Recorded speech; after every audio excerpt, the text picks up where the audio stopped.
बढ़ाई जा रही हैं। आगे बढ़ते हैं, बात श्रीनगर की हो रही है तो बात जम्मू कश्मीर के दो बड़े इदारों की, दो बड़े इंस्टीट्यूशंस की, जिन पर काफी ज्यादा दबाव भी है मरीजों और तीमारदारों का।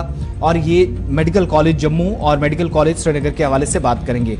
एक ऑर्डर इंतजामिया की जानिब से सामने आया, उस ऑर्डर में जो हेड ऑफ डिपार्टमेंट्स थे उनको रोटेशनल बेसिस पर इंतजामिया की जानिब से लगाने के लिए जो तकर्री है वो की गई है और अहकामात सादिर करते हुए जीएमसीज जो श्रीनगर और जम्मू के अंदर है यहाँ पर रोटेशनल बेसिस पर ये काम करेंगे, अपॉइंटमेंट्स जो है। इसके बाद जब ये ऑर्डर सामने आया तो मेडिकल टीचर्स जो हैं वो health and medical education department से हुक्मनामा वापस लेने का मुतालबा कर रहे हैं। वो कियोस और कंफ्यूजन का शिकार है और कई ऐसे लोगों के नाम सामने आए जिनको एचओडी बनाया गया, तकर्री हुई, लेकिन रोटेशनल बेसिस पे। 18 नवंबर 2021 को एनएमसी ने मुल्क भर में तबसरों के लिए TEQ का मसवदा जारी किया था, तैयार किया था, जिसमें सबसे सीनियर प्रोफेसर के दरमियान 3 साल के लिए रोटेशनल बेसिस में जो तजवीज थी वो पेश करने की बात उस वक्त कही गई थी।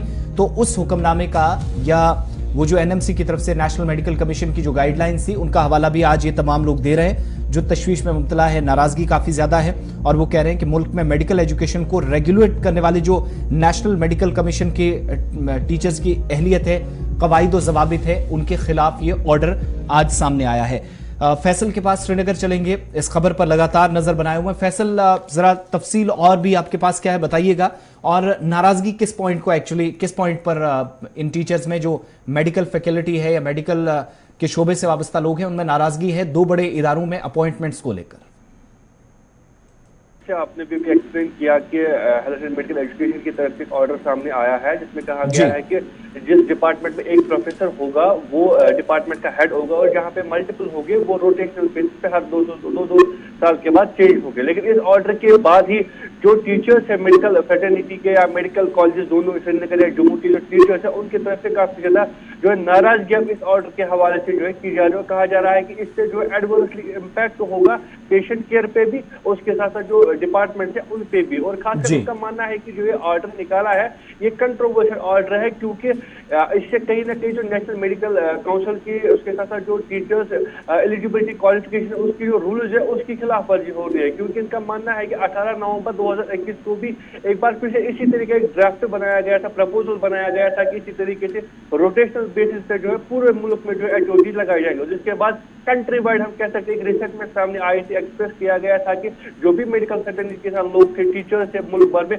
उन्होंने नाराजगी जताई थी। जिसके बाद नतीजा ये हुआ नेशनल मेडिकल कमीशन को वो ड्राफ्ट जो है वो शेल्व करना पड़ा। लेकिन अब कुछ ऐसे पॉइंट्स है जिन पर इस वक्त जो ये टीचर्स पड़े हुए उनका मानना है कि अगर जो है पेशेंट केयर फैसिलिटी जो है उसमें प्रॉब्लम आएगी क्योंकि जो कंट्रोल होगा डिपार्टमेंट का वो मल्टीपल हैंड्स पे होगा। जिसके बाद जो रेस्पॉन्सिबिलिटी है वो भी कम हो जाएगी, अकाउंटेबिलिटी है वो भी कम हो जाएगी और जो डिपार्टमेंट की फंक्शन होगी उसमें भी काफी असर पड़ेगा। और उनका साथ साथ ये भी मानना है कि डिपार्टमेंट में आज भी ऐसे एलिजिबल टीचर्स है, एलिजिबल लोग हैं जिनको हालांकि प्रोफेसर का पोस्ट जो है हासिल नहीं है क्योंकि पोस्ट जो है नहीं है, लेकिन उनके पास एलिजिबिलिटी है प्रोफेसर बनने की, लेकिन उसके बावजूद भी वो प्रोफेसर नहीं बन पा रहे। इस ऑर्डर से उनके जो है नाइंसाफी उनके साथ होगी। अब इनका मानना है कि जिस तरीके से नेशनल मेडिकल कमीशन है या जो सर्विस रूल्स एंड रेगुलेशंस है उनके मुताबिक वही एचओडी होना चाहिए जो कि सबसे ज्यादा सीनियर होगा।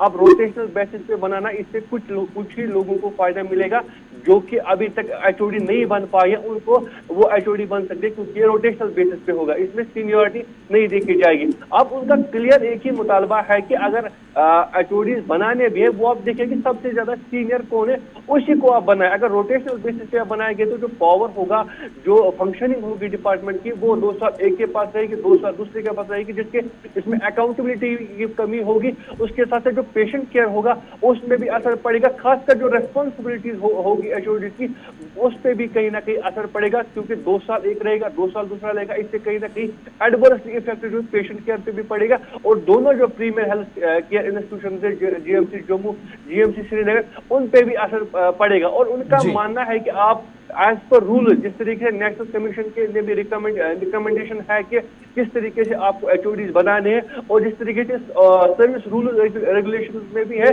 किस तरीके से किस प्रोसीजर से आपको एचओडी अच्छा, यानी मैं जो आपकी बात समझ पाया हूँ, हुक्मनामे के मुताबिक जो सीनियर एक डिपार्टमेंट के अंदर होता है वो मुस्तहिक इस बात का है कि वो हेड बने, लेकिन यहाँ पर अपनी मर्जी से बनाए गए और रोटेशनल बेसिस पर होंगे, यानी कोई लिमिट रखी गई है, टाइम फ्रेम है कि कितनी देर तक और उसके बाद नेक्स्ट का नंबर आएगा? देखिए, इसमें कहा गया है कि जो भी अगर किसी डिपार्टमेंट में मल्टीपल प्रोफेसर है, 2 से 3 से लेकर है, वो जी। 2-2 साल तक रहेंगे। 2 साल एक रहेगा, अगले 2 साल एक और रहेगा और अगले 2 साल एक और रहेगा। यानी ये रोटेशनल बेसिस पे लगातार होगा। जितने प्रोफेसर होंगे वो रोटेशनल बेसिस पे वो 2-2 साल जो है एचओडी की पोस्ट संभालेंगे। लेकिन जो टीचर्स है उनका मानना है कि आप एक ही को रखिए, जो सबसे ज्यादा सीनियर होगा प्रोफेसर में उसको आप तैनात कीजिए, जिस तरीके से पहले होता आया है, जो कि एनएलसी की नॉर्म है, जो सर्विस रूल्स के नॉर्म है, उसी के मुताबिक एक को आप बनाइए जो सबसे ज्यादा सीनियर होगा। सीनियरिटी के बेसिस पे आप बनाइए। बाकी उनका मुतालबा यही है, जो भी ये ऑर्डर निकला है इसको एक बार फिर से शेल्व किया जाए, जिस तरीके से इससे पहले 18 नवंबर 2021 का जो ड्राफ्ट प्रपोजल उसको शेल्व किया गया था, इसको भी शेल्व किया जाए और सीनियरिटी के बेसिस पे जो एचओडी को चुना जाए, ताकि बहुत बहुत शुक्रिया, हेल्थ केयर बहुत बहुत शुक्रिया फैसल, मुकम्मल तफसीलात हुक्मनामे के हवाले से देने के लिए।